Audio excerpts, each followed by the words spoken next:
overall, just can you just tell us how you're feeling after the draft night of day one tonight? Yep. No, very excited. Just really, proud of our group, our scouting group, analytics, strategy, coaching department. Like everyone had, played a huge role into our process. And look, we got, a couple guys that we feel really, really good about moving forward with. So exciting. Jeff, what was it about Khan that made you pick him for? I think he just has a combination of, skill, IQ, versatility. He embodies just what we want to be about from a, Hornets DNA standpoint. He makes others better. He doesn't need the credit. He's happy for his teammates, so I could go on and on and on. Of course, the shooting. But yeah, we saw him early on in the process and really identified him and continue to follow him. So we're excited to have him as a Hornet. How does he help with your guard depth, do you think, overall? Yeah, I think just again with the shooting, and he's more than just a shooter. He's a versatile player, but of course the shooting that helps. I think with spacing when you got LaMelo and Brandon out there, just the gravity that he'll provide on the floor. But again, he can handle it some. I think you saw that actually, when they played here in the ACC tournament when Cooper got hurt and he kind of had to shoulder the load at that position. So. Again, just his overall versatility is going to help us a ton. You obviously made one deal tonight. Was there a chance to make another deal? Meaning, like, obviously Ace Billy was there at 4. Was there a chance to kind of maybe get some more assets and move back? What happened there at 4? Yeah, we had some opportunities to move back. I certainly had some conversations, but again, we felt like it wasn't worth the cost, I would say, to move back to potentially miss out on Khan. So. Khan told us that he had a dinner with you and Charles early in the draft process, and he said that he felt really good after that. What is that memory to you, and did you kind of walk away from that dinner with a similar feeling? Yeah, it was a great dinner.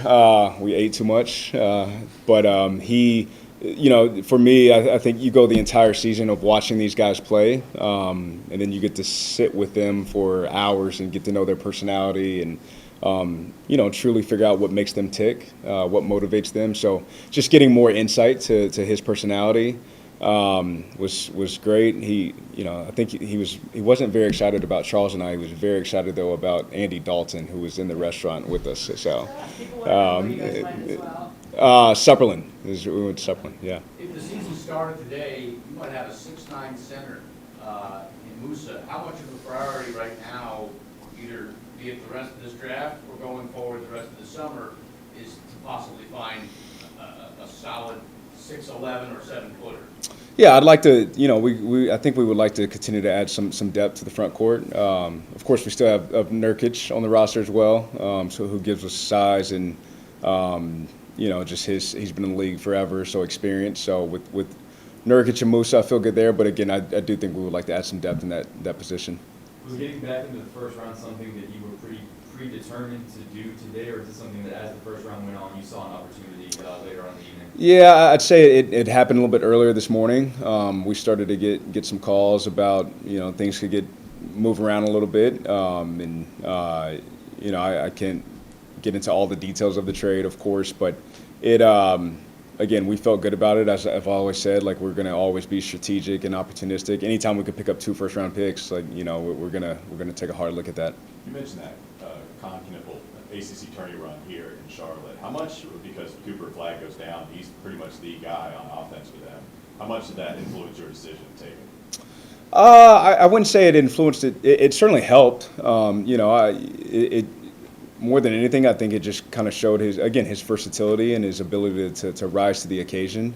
Again, Cooper goes down and, defense, they're going to lock in on him and game plan for him. So, and he was able to handle the pressure. So it certainly helped. I don't think it wasn't the end-all be-all to the decision, but it was a valuable piece.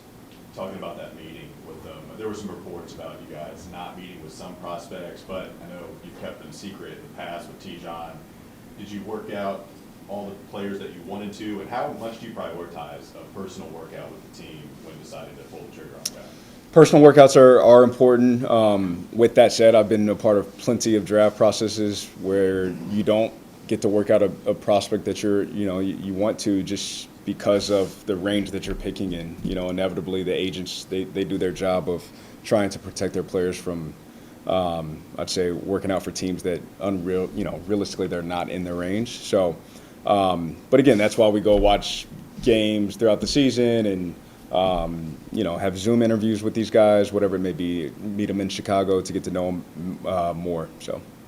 If you emphasis on shooting with both prospects you added tonight, what does that say about the team from last year, what you guys are trying to revamp, and what it looks like going forward? Yeah, I think, look, shooting's a premium in this league. So I think anytime, you can add shooting, you got to take a hard look at it. But again, I think that the thing about both of these guys, Con and Liam, they're more than just shooters. You know, they both come from obviously incredible programs, coached very well, very tough. So again, we're excited about just their overall package. But of course, the shooting is a bonus as well. Going back to the guards, we had a chance to ask you about Trey Man, obviously. Just where is he right now with you guys, and do you want him to come back and be a part of this team? Yeah, bringing Trey back is a priority for us. So I'm having conversations with Trey and his representation, and I think I don't see any reason why he's not back. I know it's early, but I mean, as you start to shape next year's roster, after tonight, then going tomorrow with free agency, do you anticipate a big change overall in the makeup of the team? I don't think so. As we stand here right now, no. I mean, but I always got to be strategic and look at everything. So if something comes my way, I got to take a look at it. But right now, I don't. I think right now we're just focused on the second round. People are pointing out a lot of similarities between the two players you took tonight. What are the differences between Con and Liam? Yeah, I think Con, I would say he's probably, again, he handled the ball a little bit more at Duke than Liam did at UConn. Liam can handle some, but I think, again, their overall size, Liam's a little bit taller. Con probably can guard down a little bit more. Liam can go up. So they have some differences for sure. Looking at what you did tonight and the overall scope of the roster, what are some types of players you think you're going to target tomorrow in round 2? Look, we always want competitors. We do value positional size. We value shooting, IQ. Again, those are kind of the core tenets that we like to look for. Of course, relative to position. So, fortunately, we're at the top of the second round, which I like both of those picks a lot. I think we'll get a couple really good players. Hopefully, who's in front of us, Boston and Minnesota, don't take anyone from us, and we'll be able to get a couple more good players. Both guys you added have played with some really spectacular players in their high school, college, and both. How much does that bring value to their readiness to play in the NBA and maybe be complementary to Melo, Brandon, and the other guys you have? Yeah, it's a good point. Liam obviously coming from Montverde, and then of course going to UConn, and then Con at Duke. Again, I just think those guys, they're built for the moment. The pressure doesn't get to them. They've lived it. Again, they're coached really, really hard. They put the time in, they work. So I would say both. Of course, there's going to be somewhat of a learning curve when they get to this level. But again, I think both are ready to rise to the occasion. Charles was very excited on the Zoom call with the draft party. What was his reaction, or what was his input on these two guys? He was very excited in person. Again, throughout this is why Charles is great, because he likes to be a part of the process. He studies film on these guys.